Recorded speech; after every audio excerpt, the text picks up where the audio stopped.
Good afternoon. We're going to try and stay exactly on schedule, so we're going to start. First, I'd like to welcome everyone. I'm very glad to see the turnout for this very important discussion. We will be live tweeting. There's also a hashtag USIP Iraq for people who might be watching through webcasting who would like to send in questions, so we'll be following that. And there's also an email address through the web page if people are interested in sending in questions. I'd like to give a special welcome to the people who are watching. We had confirmation from our Iraq staff and our partners that they'd be watching the webcast, so a special welcome to those from Iraq who are watching. We're very excited to have this esteemed panel to discuss this important issue. When we watch the situation in Iraq, particularly with the escalation towards the elections unfold, we felt a very important question was, what can be done, particularly looking at the situation and as the situation in Syria unfolds. I think one of the challenges we have is trying to break out just of country analysis, but really looking at the regional dynamics. Particularly as international attention has shifted towards Syria and North Africa, it's important that the hurdles that Iraq faces internally not be ignored and that we look at the regional circumstances. Cross-border migration, a large number of returnees, and the growing influx in particular of Syrian refugees, as well as Iraqi refugees who had fled to Syria that are coming back, have a very clear destabilizing force in Iraq. These are among the things and the questions that we'll be exploring. The biographies of each of the panelists is available, so I will give just a quick introduction, and then we will start because we have a lot to discuss. First, we'll be starting with Ambassador James Jeffrey, who's the former ambassador to both Ankara and Baghdad. He's currently with the Washington Institute for Near East Policy. We'll be followed by Daniel Serwer, who's a senior research professor at conflict management at the Johns Hopkins School of Advanced International Studies. And then we have Mike Pillinger, who's the chief of mission in Iraq with the International Organization for Migration. And my understanding is you've been in Baghdad for the past 4 years. Followed by Sarhan Hamasid, who's a program officer for Iraq and North Africa and travels quarterly back to Iraq. So Ambassador Jeffries will just launch right into the panel.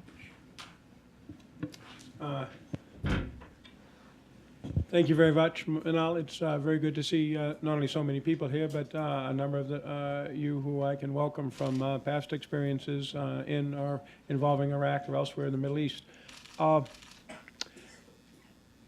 Given the various themes we're touching on today and the number of panelists, I want to be quite brief and just sketch out a couple of general points that we can then open up in the questions and answers.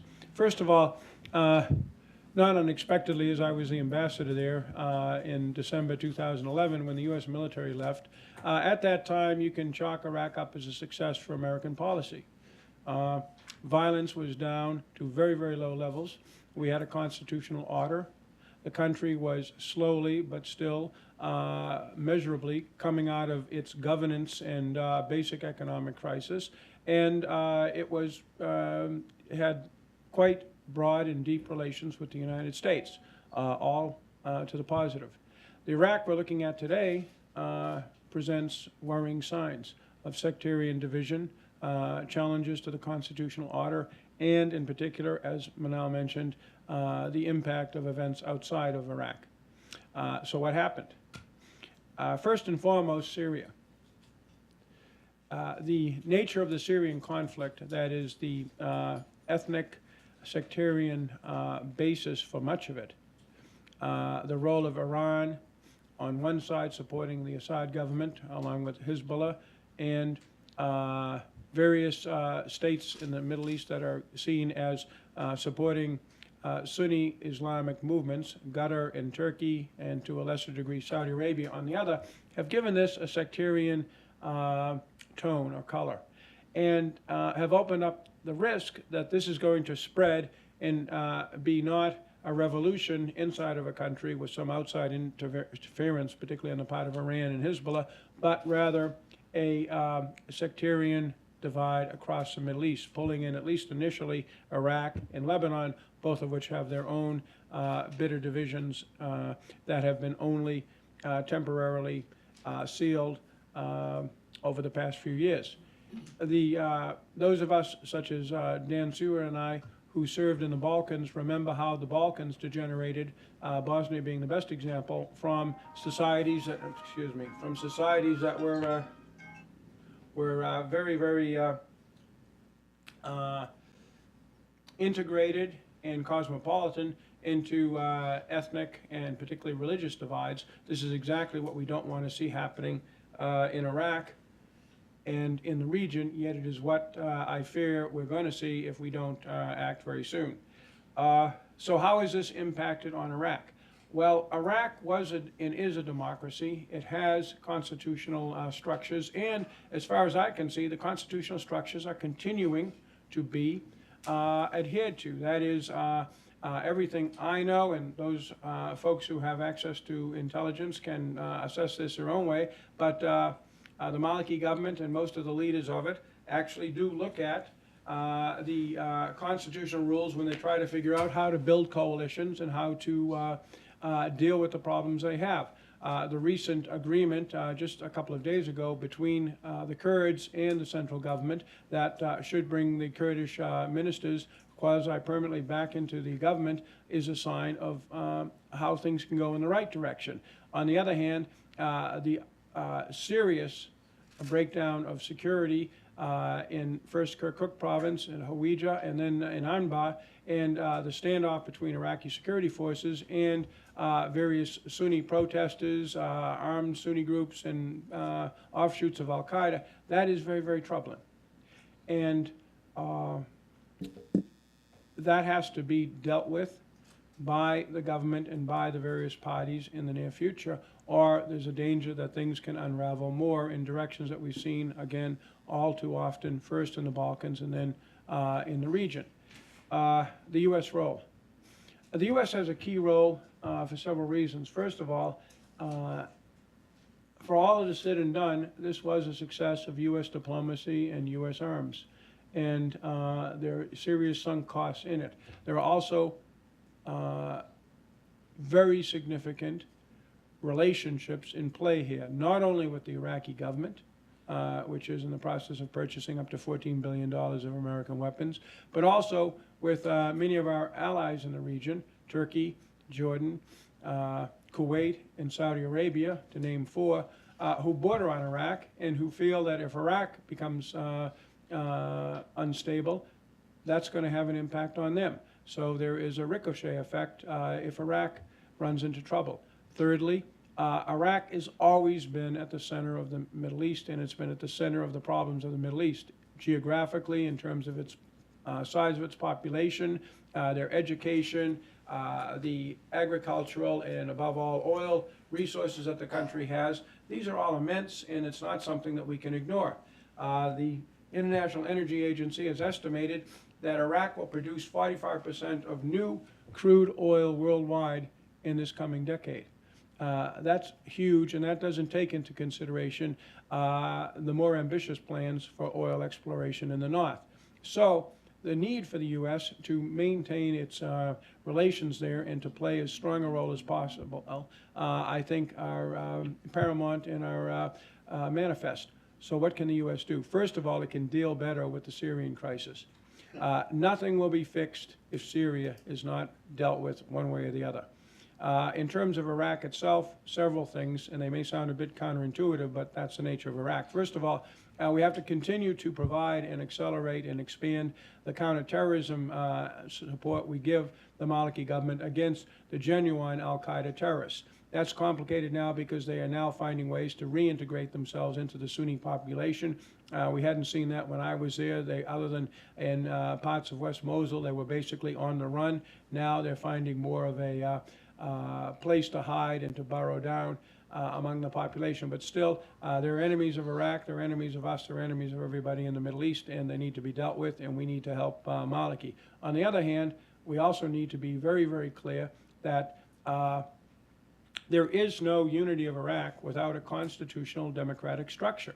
It's different than many other countries. Among other things, one of the political parties, the Kurds, have their own military force, 190,000 active and reserve Peshmerga, and they have their own ally, Turkey.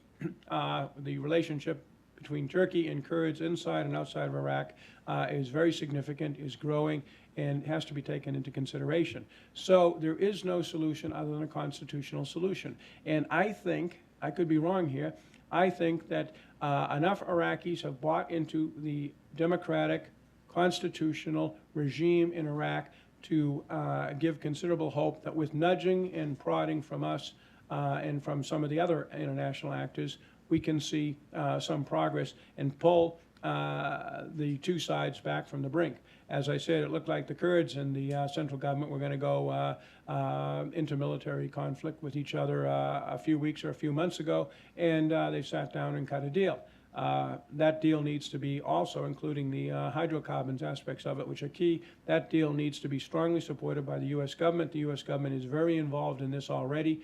It needs to continue to be involved, and also, and I know it is, work on the Sunni Shia split that is at the center of the problem. So I'll stop right there. Thank you. Thank you, Jim. I'll resist the temptation to say I agree with everything and we'll pass on. I've been asked to look at Syria and what it means for Iraq, and what I see is not a single picture, but at least a triple one. There's Maliki's view, which is widely shared in the Shia community, Barzani's view from Erbil, and what I'll loosely call a Sunni perspective. There's a common thread to all three. They all see Syria and Iraq as a single theater of political and military operations and are prepared to act accordingly. What happens in Syria does not stay in Syria. First, Maliki. Maliki sees in Syria an extremist-led Sunni rebellion that could be a serious threat to Iraq if it succeeds in Syria. Even if he hadn't spent all those years in Damascus in exile, Maliki would see in Bashar al-Assad someone with whom he shares an interest in beating back Sunni challengers. There's no love lost between Syrian and Iraqi Baathists or anything like that, but there is a feeling in Maliki that Bashar al-Assad is a bulwark against something that he doesn't want to see succeed. It's not surprising if the Iraqis do permit some overflights. I realize that this is heresy saying this in Washington, but the fact of the matter is, Not to me. the Iranians are not going to be able to transport much that makes a big difference in airplanes flying over Iraq. It's not a major factor in who's going to win or lose inside Syria. Maliki's main concern is with what comes after Assad. He imagines that the most likely outcome is a Sunni Islamist-led government that views the Iraq Shia as enemies and might be even prepared to support the Sunni protests and the insurgency against the existing constitutional order. This concern with the after Assad actually puts Maliki in pretty good company. I think you'll find quite a few people behind the walls of the Pentagon and even the State Department across the street, as well as people in the Kremlin, each in his own way concerned about this after Assad scenario. Second, let me say a word about the Iraqi Kurds, especially President Barzani. They're seeing in Syria an opportunity and a risk. The opportunity is to get for the Syrian Kurds something like the federal arrangement that the Iraqi Kurds achieved after the fall of Saddam. This is very difficult for the Syrian Kurds because they're not concentrated geographically in the same way that the Iraqi Kurds are or were. But that could change because, as we'll hear, there are massive population movements underway. The risk is that the Iraqi Kurdish support for the Syrian Kurds may offend their newfound friends, the Turks. The Turks are fine with a federal arrangement that lines their borders with a secular Kurdish buffer zone against the Shia world. but they'll not want it to go any further than that in the direction of independence, either for Iraqi Kurdistan or for a future Syrian Kurdistan or for some combination of the two. The Turks have their limits, and we'll see that limit drawn clearly if the Kurds move in the independence direction. Third, the Sunnis inside Iraq are hoping for a clear opposition victory in Syria. Some would see that as a counterbalance to the Shia-led regime in Iraq. Others might hope that a Sunni Islamist regime in Syria will support Sunni protests and even rebellion in Iraq. Let me say a special word about jihadis. We often think of them as having, their main goal is to create chaos and to destroy things. But in fact, what they're after, what they say they're after, is the caliphate. If this means anything, it means the destruction of the state structures in the Levant, whose borders were drawn by European colonialists. The border between Iraq and Syria is already dissolving, with arms and people arms and fighters, not just people, flowing in both directions. In other words, in some bizarre way, we're seeing more of what the jihadis have said they want to make appearing now than we have seen ever in the past. There are real risks in the Levant of a maelstrom, a powerful downward vortex that ends in chaos. Avoiding this will require far more and better communication among Iraqis and between Iraqis and the surrounding countries than we've seen so far. Now, some believe, and I think Jim would put himself in this category, that the U.S. should play a leading role in making this happen. Certainly Ryan Crocker thinks so, and you can look at his piece in the Washington Post. I'm less convinced, to tell you the truth. I just don't think we have the leverage anymore that we once had. And I do think that there's a moral hazard here, that when we step in, our friends take risks that they shouldn't take. I do believe we should play a strong supporting role, because it's time for all of the parties concerned, both the parties within Iraq and more broadly, to look into the abyss as they did in 2006, 2007, and take a step backwards. If I were to point to the most important factor in whether Iraq holds together or not, I would point to something we haven't discussed yet, except at the very end in Jim's presentation, with the indication that Iraq might be producing a great deal more oil. It is the main factor in determining how Iraq goes. As goes oil, so goes Iraq. My informants tell me that northern Iraq today could be bringing in more than $40 billion in additional oil revenue through the existing pipeline, which is rarely more than a quarter utilized. It has a nominal capacity of 1.2 million barrels per day. It rarely ships more than 300,000 or 400,000 barrels a day.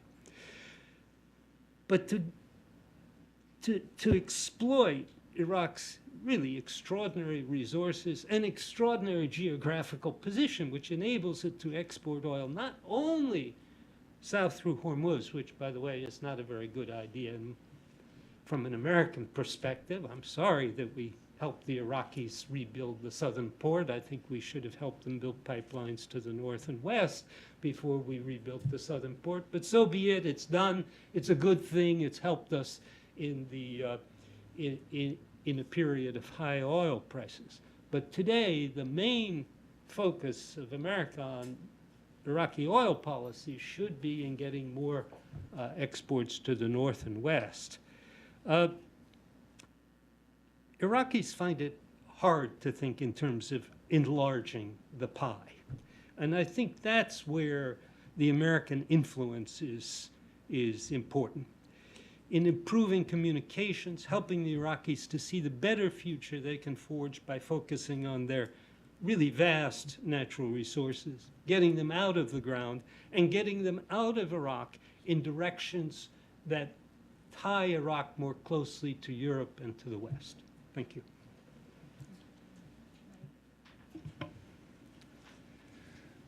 Good afternoon. As I speak with you here, IOM staff on the ground in both Iraq and Syria are right now providing assistance to Syrian refugees and vulnerable Iraqis. Over the coming weeks, thanks to funding from PRM, IOM Iraq will provide 4,000 Syrian families, approximately 20,000 people, with household items that will help them cope with the harsh up-and-coming Iraqi summer. Since the outbreak of the Syrian crisis and arrival of the first refugees to Iraq last spring, IOM has to date delivered over 84,000 non-food and household items and served almost 30,000 people. IOM Iraq has also helped build refugee camp infrastructure with water tanks in Al-Qasek camp in Nineveh province and Amidst camp in Dahuk in the Kurdish region. Additionally, we have, in coordination with UNHCR, provided livelihood assistance, transportation, and vocational training to Syrian refugees in Iraq. According to UNHCR figures, almost 140,000 Syrians have fled to Iraq thus far, and this figure grows daily.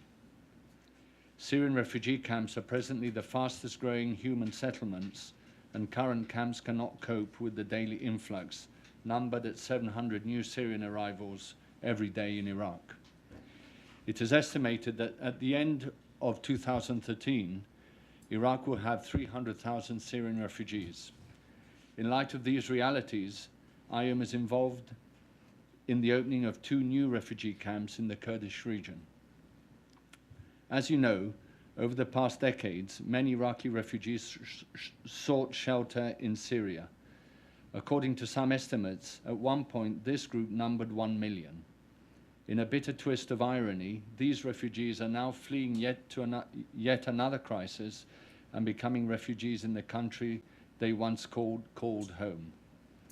In the past few months, IOM Iraq has provided almost 1,000 Iraqi returnees, directly and indirectly, with reintegration and livelihood assistance through in-kind grants, vocational training, job placements, and more to help them rebuild their lives once more. We at IOM also have to deal with our own internal Syrian refugees. Several of our fellow IOMers, colleagues from IOM Damascus, have been seeking refuge inside our offices after the lack of basic services, electricity and internet forced them to move out of Syria. We've also been providing support to the IOM Syria mission through training to Syrian national staff on data collection and encoding, database hosting, overall management, and an online system for tracking beneficiaries and services. In the light of recent developments in the Middle East, especially the Syria crisis, the international community has a tendency to neglect the needs of the vulnerables in Iraq. But as you all know, although Iraq is on the road to recovery, much more remains to be done, and there are still many challenges ahead. Some are already calling Iraq a nation of forgotten displacement and forgotten cries. According to the Iraq government estimates, today nearly 1 million Iraqis still live as refugees in neighboring countries, and 1.1 million other Iraqis remain internally displaced within Iraq. Many of them live in slum-like settlements with no jobs, no schools, and no access to basic services. There are some estimates that point to up to 50% unemployment and underemployment in Iraq. With limited job opportunities, joining extremist groups in both Iraq and Syria would be an interesting alternative for many young men and women without prospects. Iraq is a country with a young population of 60% being under 25. According to Elizabeth Ferris, co-director of the Project on International Displacement run by the Brookings Institute and the London School of Economics, perhaps 3 million people, 10% of Iraq's population, remain displaced and forgotten. What can we do for these vulnerable groups? How can we help them? Their needs are many and huge. They need security, shelter, food, and access to clean water. They need jobs for their parents and education for their children. And all of these issues and needs have to be addressed together. IOM management works on direct supervision and implementation of projects on the ground, and the mission has made strategic investments in training of all its staff in Iraq. This has given all IOM staff, nationals and internationals, the capacities to respond to the difficult issues that on a daily basis when working directly with the communities. Training has also served to enhance career opportunities for our loyal staff, as well as recognize good work, promote leadership and transparency. For every one international staff in Iraq, there are 17 national staff with the capacity, the language, and the local knowledge, which translates into trust by the community, and it shows with the result, and is shown with the results on the ground. IOM has had an uninterrupted presence in Iraq since 2003 and has been engaged as a main driving strategy on the direct implementation of projects throughout this time. The IOM Iraq mission has the strongest field presence of the organizations in the United Nations country team for Iraq, with over 300 staff working across all of the 18 governorates of the country. From its 3 regional hubs in Baghdad, Erbil, and Basra, and 23 field offices, the mission has addressed reintegration, livelihoods, income generation, community projects, integrated border management, counter-trafficking, community policing, release and reintegration of children and adolescents from Iraqi prisons, reintegration of former Iraqi regime armed forces, capacity building of the government, voluntary returns from Europe, and more.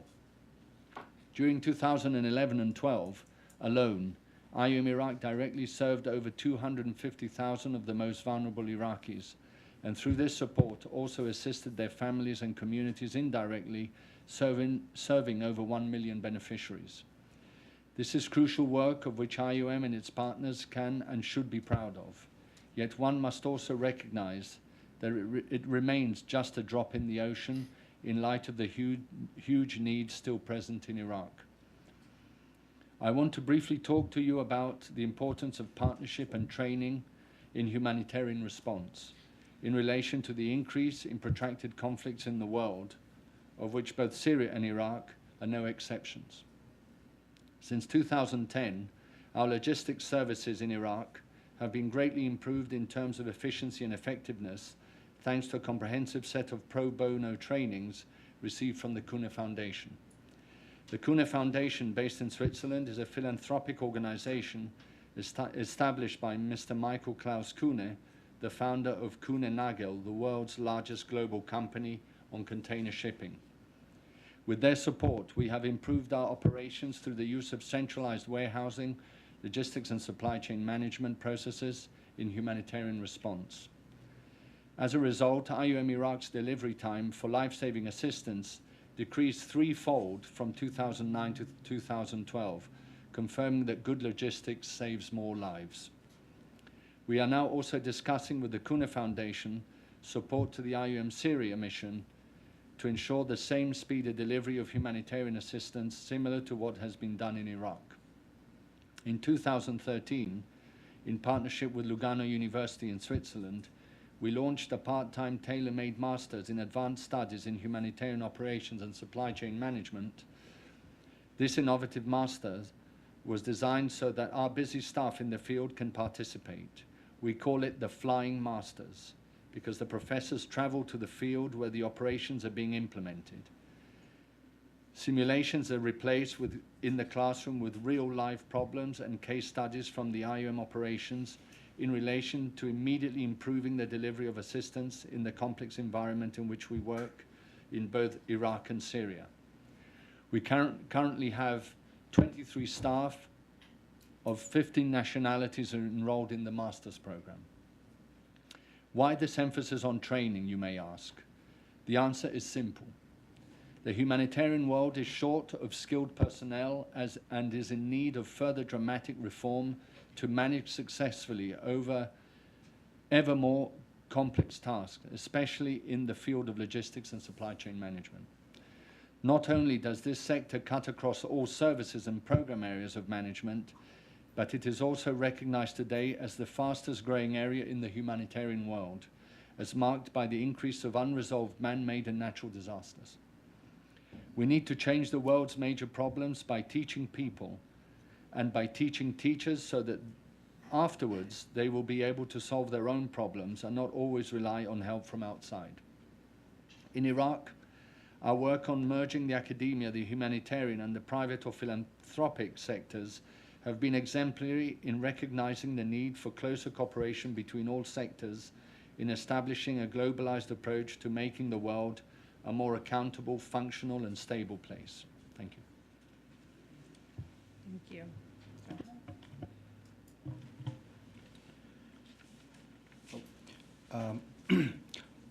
I have to say that I agree with the larger analysis of issues around what Iraq is going through and what are some of the solutions that need to be provided.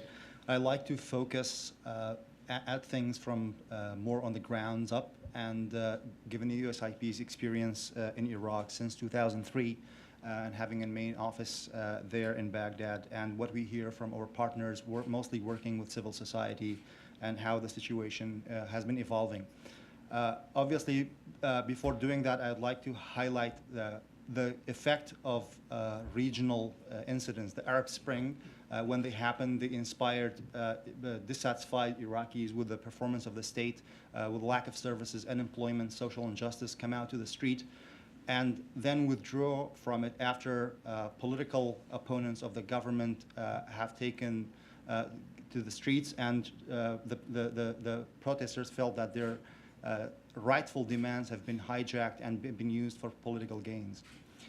Today, when you look at Iraq, there is an entanglement of a lot of issues around. Some of them are legitimate grievances from people from over the years, from whichever province and angle you look at it, whether you look at the Sunni areas or you look at the south. Even in the Kurdistan region, the issue of providing public services and what the aspirations of the people is a major challenge for the government. Of course, that delivery of services is the capacity to deliver it is varying to a great extent. You see much improvement in the Kurdistan region, but the process of people voicing their demands is entangled with other bigger problems. The same thing is happening in the Sunni provinces, where 4 months ago, when people took the street, there were so many of them who had legitimate demands. But also, there is the reality of Iraq and the political division among the parties, and there is also the reality of what Syria has inspired a lot of Iraqis to do. A couple of years ago, in private meetings, many of the political leaders from all the different parties, they were looking at the situation and felt that the presence of the U.S. has taken a space there. It has played the role of a mediator. It has played the role of a facilitator. It has probably influenced things in a certain direction. As a result of that, they felt that pretty much every community and every political faction believed that the others are overrepresented. They are taking a space, they have a representation and influence that is not proportionate to their size. And in my view, that after the U.S. has withdrawn, a lot of these parties are looking into how this could change. And whether declared or not declared, I believe this is what's happening to a large extent, but it is also entangled with other issues. As this is happening, of course, the challenge of terrorism and the reemergence of Al-Qaeda and other armed groups is a real one, and it is there on the ground, and they present a serious problem to the state. But these issues on the ground, I mean, even when there was, for the past few years, when there was a lot of attempt at resolving the national issues and focusing, as so many people call it, fixing Baghdad, the issues on the ground did not evolve much, in the sense that the local provinces were not elected. They did not necessarily convey the demands of the people through the proper channels. There were our experience in Nineveh, in Babel, in Diwania, elsewhere. It required active civil society sponsored dialogue and mediation to work between basic service departments to provide services. In Babel, there was loss of life. In Diwania, there was loss of life. In Nineveh and elsewhere, there was loss of life and demonstration because they did not feel that their demands were heard. They didn't see schools. They didn't see roads. Now this is interwoven in a very dangerous way with the political division and how the political settlements in Iraq is taking shape. And unfortunately, there isn't much of real dialogue is happening. You see a lot of the political leaders talking to each other and having positional demands through media. While there are attempts to limit those positional demands and talking with each other through the properly registered media channels, there is not much that you can do about social media and about the kind of incitement videos and messages that come out. So really going back to the role of Iraq lacks, it requires major mediation of a national dialogue that needs to happen. Before, the U.S. was filling that role. Now, if you talk to a lot of political parties, to a lot of people in the street, they feel that the international community needs to come in and fill that role because the leaders themselves are so much apart today. It is just not possible. This needs to be jump-started again.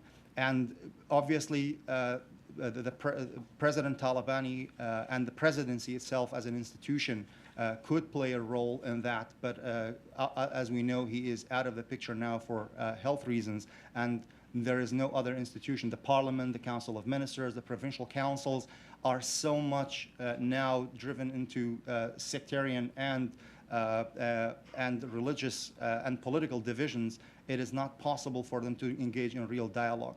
This is also happening where a lot of the Sunnis feel that their leadership that emerged after 2004, 2005 have been rolled back, either made illegitimate or now not necessarily holding the same legitimacy that was created in 2005, 2006.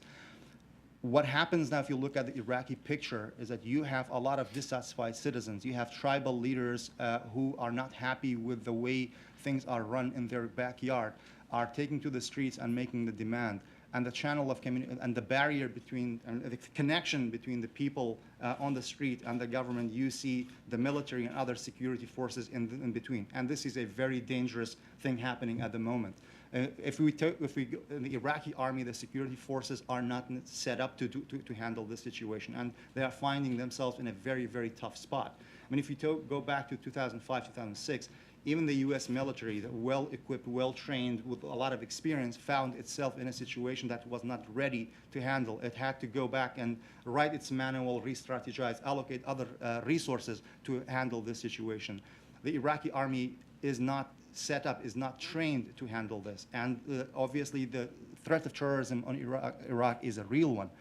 But if you have an army not ready to play that peacekeeping and stability role, there is a lot of recipes for disaster similar to what happened in Hawija and the counter reactions that happened afterwards. You have a military on the ground and multi-fronts. That military could be worn out very quickly, very stressed. People who, I'm just looking at the videos that are being leaked, you hear from the military themselves that they are tired, they are sleepless, they are looking for food as they are going into these long combat operations. So the prospect of, even if all parties agree to cease violence today, just the potential on the ground is very, very high. Whether you look at the presence of the Peshmerga along the disputed territory areas, or you look at the Sunni tribes no longer trusting the army. I mean, they didn't trust them. They had their doubts in the past, but after Hawija, they don't want to take chances. Calling for arms, that the potential for resolving to violence is high.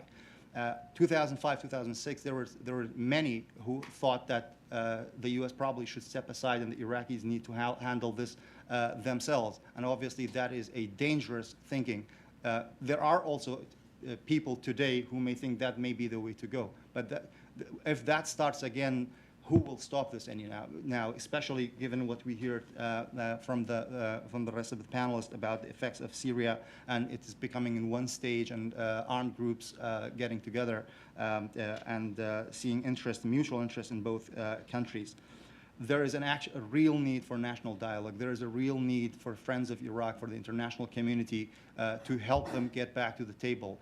And similar to what happened 2004, 2005, 2006, the countries of the region, their interest, it requires a conversation where they come back and try to be a contributing force for stability of Iraq, and how these competing interests could be worked out. Obviously, this is not an easy task, but that is something that will be necessary because it's affecting things on the ground very much. Once this national stage conversation happens, Iraqi civil society is ready to contribute effectively in the rest of them. They have been facilitating dialogue among the police and also the communities in different provinces of Iraq, in Kirkuk, in Baghdad, in Karbala, and Basra. They are ready to step in, but they feel that the lockdown at the national level is beyond their capability. However, they are willing to join that. When I speak with them, I think, look, there is a direct danger to your life.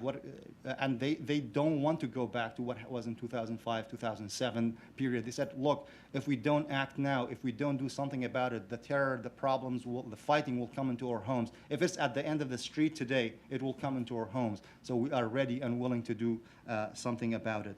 And I would like to conclude with a couple of notes of caution as we go forward. In provincial elections in Nineveh and in Anbar are scheduled for July.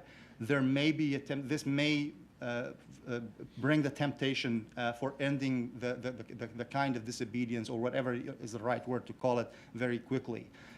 The acceleration of international intervention or international role in Syria may also bring further pressure for ending what is happening in Iraq quickly, so that the army becomes more available to be at the border and protect the border. Or there may be, I wonder how much of international pressure or request may be for Iraq to end this quickly and protect the border with Syria. Obviously, this is a different role where in the earlier years it was a demand on Syria to protect the border, to prevent armed groups and weapons to come into Iraq. Obviously, we see that role change.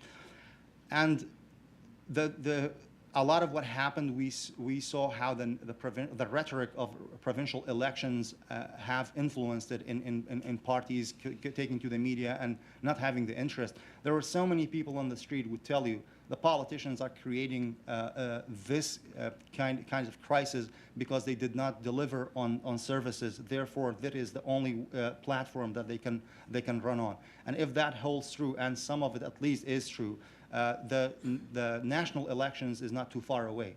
Actually, the fight for the national elections started even last year with the vote of no confidence. A lot of the political actors said, if we cannot remove the prime minister today, at least let make his image bad enough so that he cannot make it to the national elections. There is a lot for the civil society can do, and I'll probably address some of that through the Q&A if there was chance for that. I'll stop here. Thank you, Sarhan.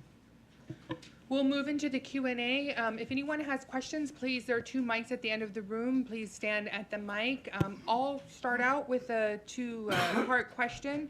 As you know, the panelists already discussed, the divisions, the sectarianism in Iraq is not something new. We saw the height in 2006. I think Sarhan outlined very well the idea that there were many people who were okay with the status quo. You saw violence because of the surge de-escalate, and you saw people who were not necessarily going to the roots of the political conflict, but again, the status quo was good enough, and that seems to have been the attitude over the last few years, with the exception of civil society, who kept highlighting and urging that there was enough of the roots of conflict that would reemerge. I think with Syria, what we're hearing is that the threat is big enough that you might have some movement internally. Maliki noting that there is a need to secure the borders with Syria. The Sunnis afraid of Al-Qaeda. They finally got the Al-Qaeda out of the West and they don't want them back. I guess what the question is, do we feel that that's enough of an incentive to change the status quo from the internal dynamics? And then the second part of the question is there an international player that can step forward and facilitate that discussion, be it the US, Iran, Turkey? Clearly there needs to be an external factor who's playing that role. And I address the question to all the panelists. Anyone can start. Well, I do think the U.S. has a role, a convening role, a supporting role, not a driving role any longer. I think we have to realize that what happened in 2006, 2007 depended strongly on the U.S. willingness to use force and to pay off the Sahwa. And that was an external intervention. It was a strong intervention, a very successful intervention, but not something that we can do again today. So I think, yes, we have a role.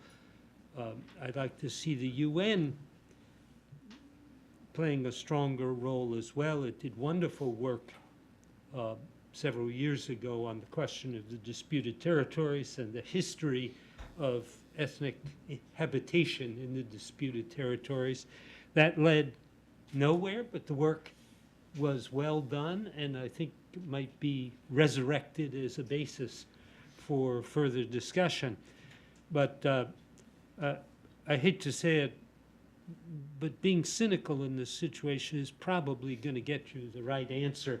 And the cynical view is you can't solve Iraq until Syria calms down.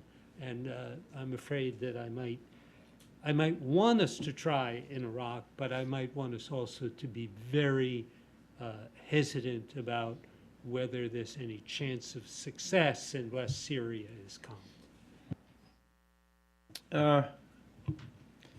The benefit of having you go first this time is that now I can agree with everything you say. Okay, it has to be the U.S., and I'll get to why in a second. On the other hand, just as Dan said, there's only so much the U.S. can do because it isn't 2007. What can the U.S. do? From a lot of bitter experience, two things. It can do and one thing it can't. Let's start with what it can't.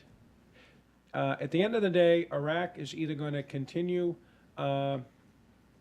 bubbling along with, civil discord at lousy services and corruption and politicians who don't deliver on their promises. What's new in the world about that? With a sectarian overlay that pushes you almost to the point of mass violence but never quite gets there. That's the positive scenario. Or it degenerates rather like Bosnia degenerated or Iraq degenerated seriously from 2005 on. I don't know which, first of all, I don't know which scenario will obtain in the end. Secondly, the United States can't control that scenario the way we were able to do in the past, although you can debate whether we really were able to control it in the long run, but with 170,000 troops on the ground, you're able to do a lot. But the United States can do two things. This is where we do have value added, and this is where we have to take the lead. First of all, in the military sphere. There's two things we have to do in Syria. One is we have to end this thing. I would like to see it end with a massive defeat of Assad and his Iranian allies, and to some degree or another, I think that's probably what's going to happen. But it essentially has to be ended on a basis that you have a democratic system. The other thing is, and it's going to be hard for us to do this without boots on the ground, the president just ruled that out, but there are ways that we can do this, and we did it in the Balkans. No massacres of any groups. That is, we have to be supportive of those forces inside Syria and outside Syria who are going to accept that the country will move on and not ethnically cleanse or massacre those people who are on the losing side. That's terribly important because that will have a great impact on Maliki and his advisors, the Sunnis and their advisors, less so the Kurds because they understand us better. But if people understand that we're not taking sides in the conflict in Syria, rather like in World War I, we weren't taking sides because we liked the French and the British colonialism more than we liked the Kaiser's imperialism. We basically wanted the damn thing to stop and Europe to be saved. We basically want Syria and the region to return to something approaching peace and internal stability. And we have to intervene to do that, and as long as Assad is around, that's not going to happen because the majority of the people in that country are going to fight against him. So we have to do that. With Iraq, again, we have to show that we will assist the government in the fight against al-Qaeda, but that we're not going to give Maliki a carte blanche to use his military forces and equipment he's bought from us to impose whatever on people who are protesting peacefully.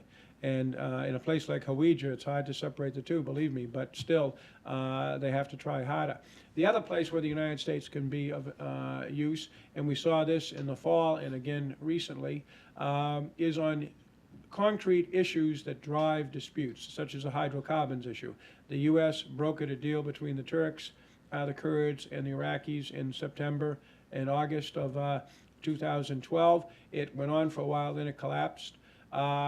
The U.S. is now back working that. That was a major element in the 7-point agreement that was just announced between Netchavan Barzani and Maliki and endorsed by Masoud Barzani. So that's the kind of thing, because there we have real technical expertise, we have financial expertise, we're the banking center of the world. There are all kinds of things we can do. When in early January we issued a statement from the podium that we didn't think oil exports over through Turkey from northern Iraq were legitimate. That had a huge impact on Turkish and Kurdish calculations. So there are things that we can do on the margins to push people in the right direction, but there's no guarantee. Again, we can increase the odds for a good outcome, but we cannot control events. On the other hand, nobody else can influence events as much as we can. So I'll stop there. Yes, indeed. I think Iraq needs to take control of its own destiny. I think we also know that their inability to do so in terms of capacity, there may be, certainly I think we find a lot of willingness on the ground, but actual technical capacity to be able to do so in a transparent manner often becomes the biggest stumbling block. And this inability is perhaps leading to the possibility of using conflict of an ethnic dimension to then disintegrate into petty little arguments between each other that, if left unchecked, will lead to much worse consequences than we've ever seen in Iraq. The main concern, I think, for us on the humanitarian side is that the Syria crisis is superseding recognition of the fact that there are so many needs inside Iraq, and with most of the funding going to the Syria response, we need to ensure that assistance to Iraqis, not just those that are returning as former refugees from Syria into Iraq, but those that have the forgotten Iraqis, the displaced, the returning Iraqis, those that are in the region, that the international community should be brave enough to be able to put forward the assistance to fill the gap where the inability of the Iraqi government will exist and continue to exist in the foreseeable future.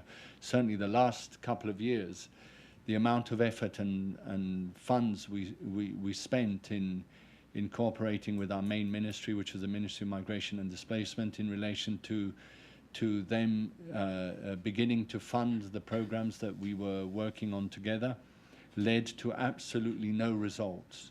Enormous amount of effort and frustration, in which they promised this year 17 million, next year 20 million. To this date, we've never seen a penny. From our side, I think generally we have to be courageous to handle the difficult things and not to turn our backs on those issues that are the most difficult in Iraq. By confronting the difficult things, the less difficult things will become easier to resolve. And the visibility that we will get from good work on the ground will give the Iraqi structures and communities the confidence to believe that it is possible to reconcile and move ahead. One of the major issues that remains unattended is looking at the reintegration of former fighters, whether irregular militia or the official former Iraqi regime armed forces. We did a lot of work with the DDR unit of the Prime Minister's office. We took them in a phase 1 to different areas in the world where IUM is engaged in reintegration of former fighters. Colombia, where we have a big operation funded by USAID. We took them to Bosnia, which was funded by the NATO Trust Fund, and also to South Africa to look at how the reconciliation processes work, and to try and convince the Iraqi structure that they are not unique, that this problem has existed in many countries, and that through goodwill it is possible to reconcile and work together. But what makes these machines move forward is funding. They are complex operations. We must bite the bullet on the difficult work, and money tends to, on the table, with structures that have got the capacity, give you the possibility and the negotiating power to move forward with good results. So let's not forget about Iraq. Let's not underestimate the fact that the government has got to assume more responsibility, but they still need a lot of help from the international community. Really quick, I mean, as it was on the extension or leaving troops behind, if you ask Iraqis and politicians, what they tell you through the media could be very different from what they tell you privately. Obviously, they believe that external help is needed. And they believe that the U.S. has a moral responsibility to help and provide some help. What does that help look like? I don't think many people expect troops and this kind of help.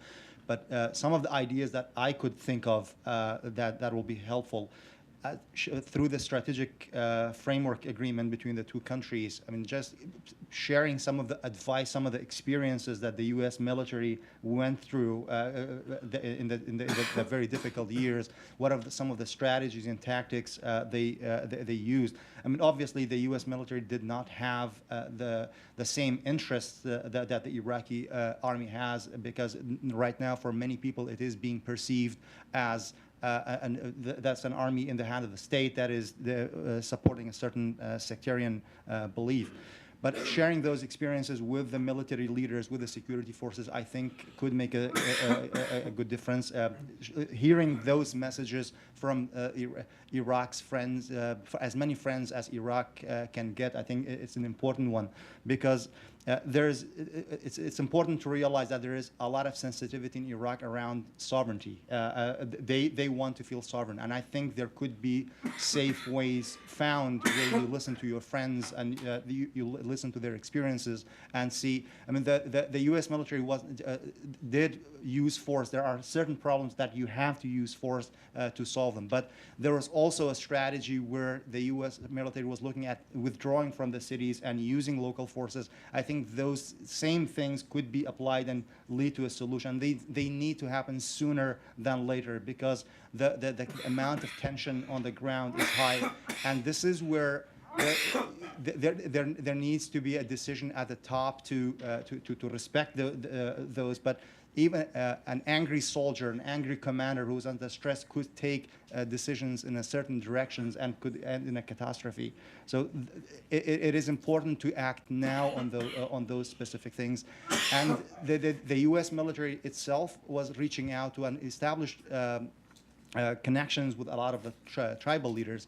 And even though if the Iraqi military does not, there's a huge lack of trust, especially after Hawija. We have partners as USIP who, if we trained and worked over the years in civil society, they can help the security forces establish those connections, articulate those demands, and hopefully calm the situation down until that larger national political dialogue happens. Thank you. We'll start with Dr. Savage.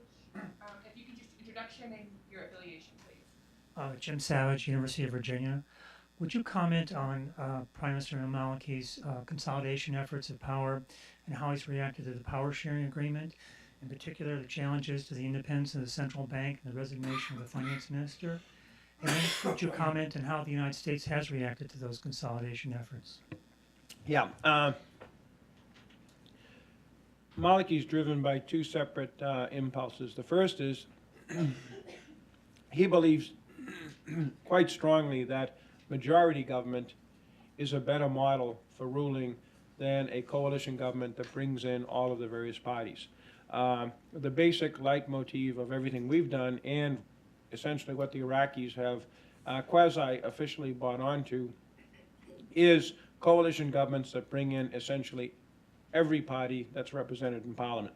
Typically, up to 330 of the total people, almost 300 of the 325 in the Parliament are represented there.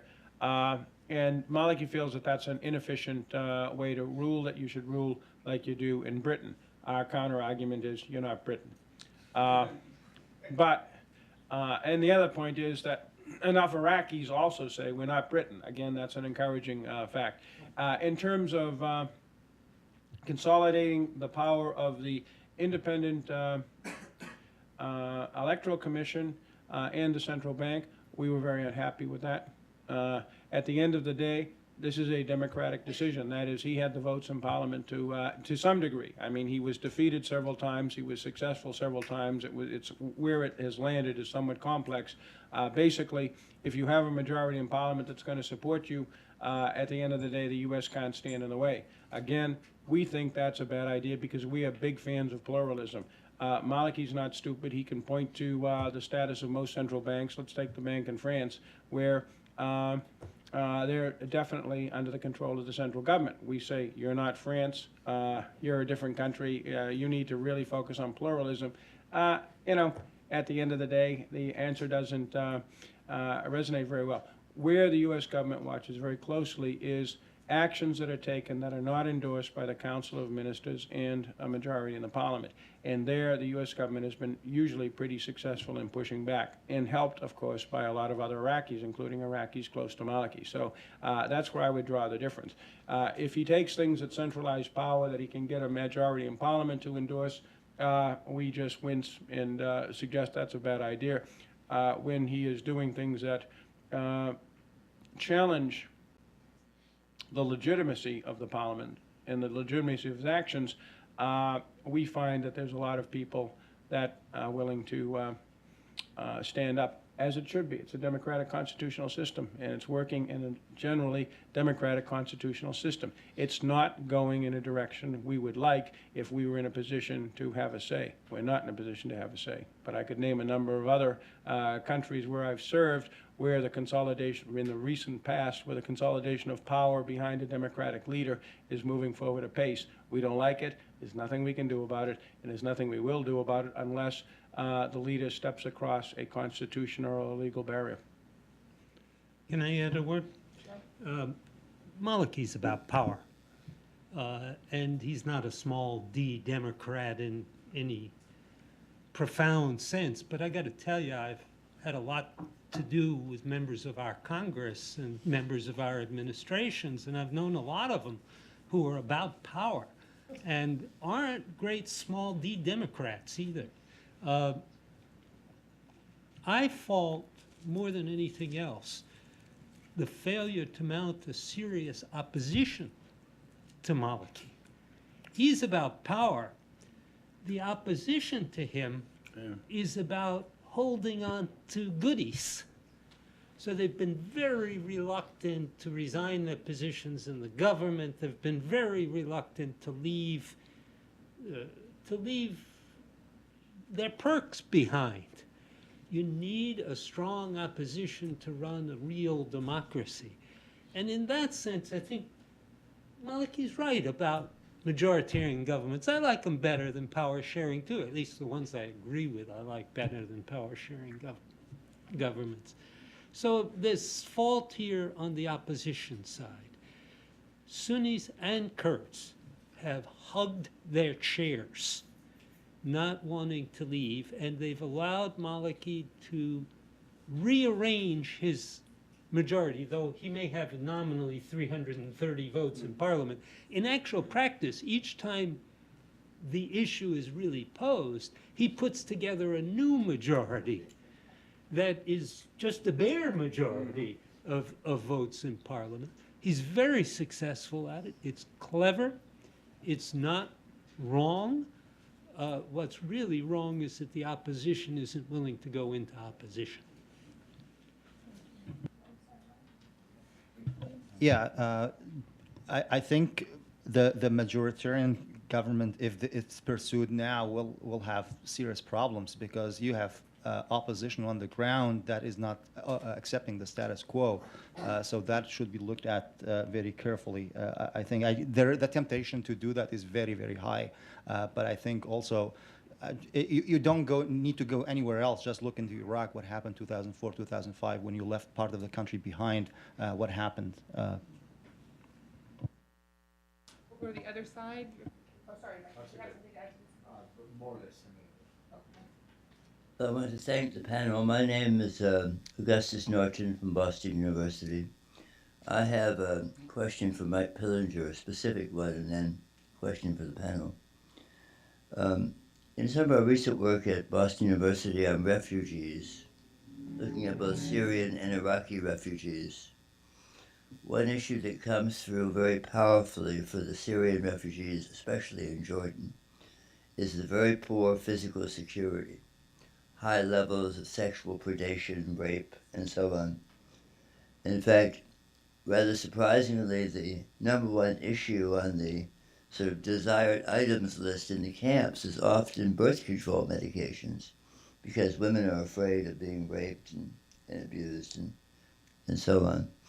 I wonder if you can tell us how well you think you're doing in terms of the 140,000 refugees that you referred to, and if there's any lessons to be learned from that experience, because certainly those lessons would need to be transported elsewhere. And for the panel in general, I was a little bit surprised by Jim Jeffries' comment about the extent to which the Constitution is working. It seems to me the Constitution has been pretty systematically subverted.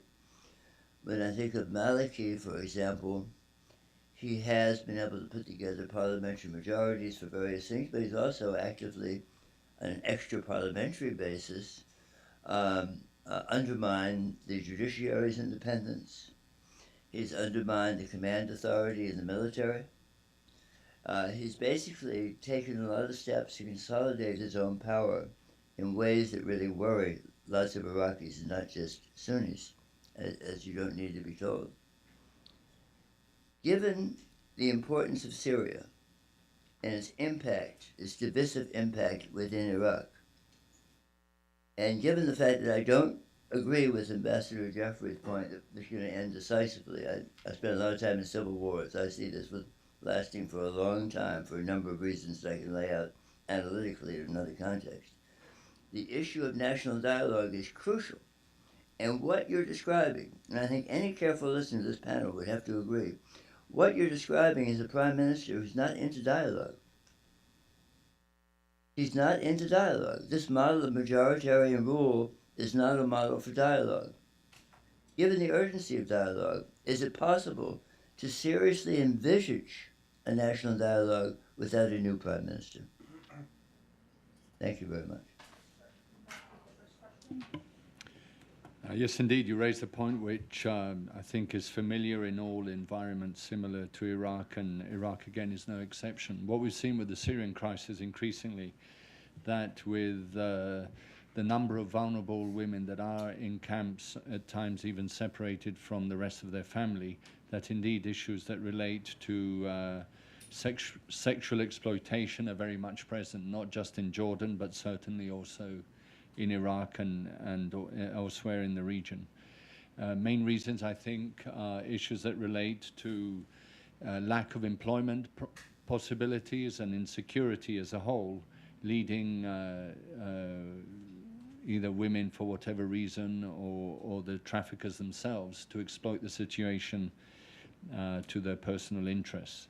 Some for unfortunate good reasons, maybe to bring food for the family, others for the open interest of abuse of the trafficked or person or the sex trade in which they ultimately are engaged in. Over the years, IOM worked on developing a counter-trafficking law in Iraq, which was passed, thankfully, by the parliament in 2010. It's not a perfect law, but it's the first time that ever the government of Iraq incorporated into their legal system issues that relate to laws that combat issues of this kind of exploitation. Also, in relation to not just the people that are in the camps, but a lot of what you might call irregular migration that comes from people that are coming into Iraq looking for employment, and those that also, if you like, the negative migration flow out of Iraq and into Europe in relation to those people that are tricked into, you know, the grass is always looking greener on the other side of the fence. Why don't you go to Europe and get a good job? And then you actually find that these people fall into the sex trade or issues of irregular migration and exploitation. Right at the beginning of all the discussions we were saying with the Iraqi government was, look, you know, this issue of irregular migration is not just Iraqis that are going to Europe or elsewhere in the world, but actually that Iraq has to acknowledge also that they have an enormous foreign labor migration moving throughout the country, a lot of domestic workers or people that are brought in to engage in construction. And it's a kind of exploitation. They're promised salaries and good working conditions. When they actually arrive in country, they find that none of those promises lead to anything, and they become stranded. And so being stranded in a place like Iraq immediately, especially if you're a woman, it represents enormous levels of insecurity. And we were telling the government, this problem you have to deal with externally, and you can learn from other countries and the Europeans in terms of how they're working on it, and they can cooperate with you, because by golly, you have got the problem inside your country too, and you have to admit to this problem and deal with it head on. If the panelists want to respond to the second question? Well,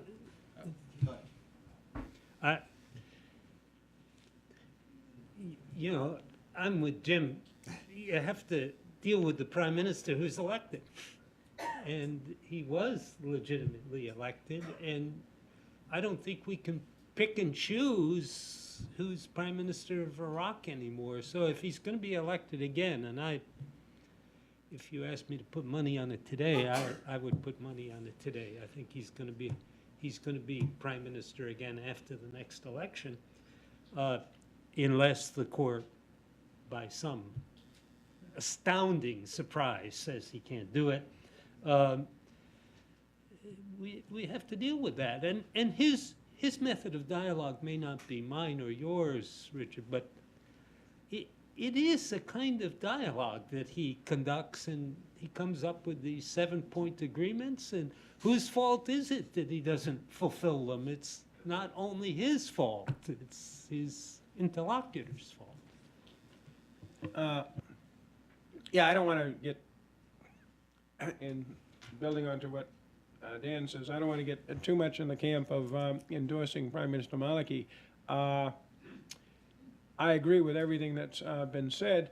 So why was I saying what I said earlier? I have a pretty low standard for, you know, being a constitutional ruler in that part of the world, I'll be honest. But it's an important standard. At the end of the day, does the guy in charge have a majority in the parliament? That's where sovereignty flows from. That's the first thing. Secondly, does he, or in rare cases she, actually work within the framework of a constitutional thing, figuring out, okay, I want to grab power of the, you know, courts. We can hear about that here in Washington too. How do I do that? And the answer is, well, you got to go through this committee, you got to build up support in that group, and such. That's all the constitutional process. Unfortunately, in this country, in that country, like in many other countries, where we've had a role in the past, our pluralistic division of powers mindset does not sit well, and people try to consolidate power. And I think that at the end of the day, if the parliament decides in its majority he's got to go, I think he's going to go. He was very, very worried about the vote of no confidence. In terms of For example, I'll give an example of him ruling unconstitutionally. The division commanders, they're all supposed to be endorsed by the parliament. He kept on sending up lists. They kept on failing because they didn't quite meet the sectarian divide that everybody expected. This sounds kind of familiar here in Washington. President Obama can have a lot of sympathy for Prime Minister Maliki based on Obama's judicial nominees and a lot of other nominees. Some agencies of government haven't had a Senate-confirmed leader in years. So that's part of the problem. He twice came up with members of Iraqis to be, and Sunnis to be the defense minister. As soon as the names came out, the Iraqi leadership squashed those people, and in one case pulled the name back because their interest was in having Maliki look like a dictator running the Ministry of Defense himself rather than having one of their people in there. So, gee, that's the world I lived in. Because I promised to stay on time, what I'd like to do is the next questions, so we can take the next 4 questions in a row, if you can be very brief, and then the panelists can respond in the closing remarks. So I think you were standing, you were sitting, and then you, because... So, sir, I'm at the mic, please, for the webcast as well. I don't want to be on TV. So I'm Colonel Isaac Morongi. I just finished a tour in Iraq and had the pleasure to serve under you with the Office of Security Cooperation as a command sergeant. And I want to thank you very much for this panel. My observation is that once we left Iraq militarily, our ability to influence things in Iraq has completely, we're very little influence we have in Iraq. And I think there are opportunities, like you gentlemen on the far side said something about having other sectors of U.S. economy engage Iraq, medicine and education. I don't see that in Iraq, and I think there are opportunities to do things for people. I wanted to see what other source of influence the United States can garnish, maybe not at the traditional ways we do, where somebody from the State Department goes to Iraq and engage their counterpart. But what role do you see for other institutions, whether inside the U.S. government and outside the U.S. government, to invest in Iraq? This country, we spend a lot of blood and money in Iraq, and we have really little to show for it, actually. Thank you. The next question, please. Thanks. John Anderson, independent analyst. Dan Surber made what I thought was an important comment with regard to coming back to Syria and intervention there, cautioning against perhaps size and shape of an intervention that the U.S. government might make there because, of course, our limits to really fully control events on the one hand, but something I think very important he said, I hope I'm not projecting here, the possibility that we might cause some of our friends and allies to overplay their hands. I'm just wondering if you can be more specific there in terms of whether we're talking about, for example, regionally forces, let's say within Lebanon, 14th of March forces, moderate Sunnis, Mustaqbal there, friends in Israel, or if we're talking about the Syrian opposition coalition, for example, how we might be inducing them to overplay their hands, or perhaps their allies in the Gulf, Qataris and others. A little bit more comment there. I think Ambassador Jeffrey said something going that direction, but I'd like to hear a little bit more as specific as possible how anyone there sees us possibly overplaying or helping our friends and allies to overplay their hands. Thanks. We're going to... Is it possible to skip the last 2 questions because we're running out of time, and I'm afraid we're not going to be able to stay and think, or your questions? It's a deal. Oh, thank you. Bless you. A diplomat. Yes. A diplomat. Oh, 30 seconds? Sure. 20? 10? I haven't even started yet. So there's been a lot of events unfolding in Iraq. This question for the other side of the panel. Events in Hawija, Kurdish boycott by MPs, by the ministers. Do you think Maliki was forced to agree to the 7 points that we recently made a deal with the Kurds? And do you think this will stand, or is this another good talk and may never come to fruition? Thank you. Well done. We'll actually, if it's okay, start with Dan, just in case we do run out of time, and we'll excuse you if you need to leave, because I know that we promised to get you out by 3:30. Look, American intervention in Syria can have totally unpredictable consequences. There's no question about that. And we know enough about how difficult it is to predict what happens after our interventions to know that to have zero confidence that we can predict what will happen. There are those who say, well, you know, we have to nail the Syrian Air Force. I'm somewhat sympathetic with that view myself because I think war crimes are being committed. But if you ask me, do I know that that will work? The answer is absolutely not. I have no idea. And of course, it could cause all sorts of people to overplay their hands, including our enemies, or play their hands in ways that will be antithetical to our interests. Certainly, that's one of the big fears of the administration, that extremists will benefit from anything we do there. On the question of other sectors besides the military sector, I think it's very important that the strategic framework agreement and the other sectors be pursued with real vigor, and I think the energy sector has been pursued with considerable vigor. There's a lot more happening on the educational front now as well, but mostly due to Iraqi initiative, partly due to the Fulbright program. I don't imagine that that is going to provide any substitute for the kind of influence we had when we had 150,000 soldiers on the ground and were playing a major role in the fight. It gives you influence, yes, over the long term. It ties Iraq more closely to the West and to democratic societies. But, you know, if Iraq is going to survive this very difficult period, it's Iraqis who are going to have to make the fundamental deals. And when it comes to the 7-point agreement, you know, Maliki is the master of always having the Kurds on his side when he goes after the Sunnis and always having the Sunnis on his side when he goes after the Kurds. And this is just one more moment in that dance that he plays. He plays it beautifully. And I must say, I admire it. It'd be nice to see the occasional agreement implemented, but, you know, that requires that his opponents get serious. A few quick comments. Ability to influence, you're right on target. The military is in a class by itself, not only because of what it can do, but because of what it does, which is specifically provide security, which is the basis of all organized life. Second order, finance, for example, all Iraqi oil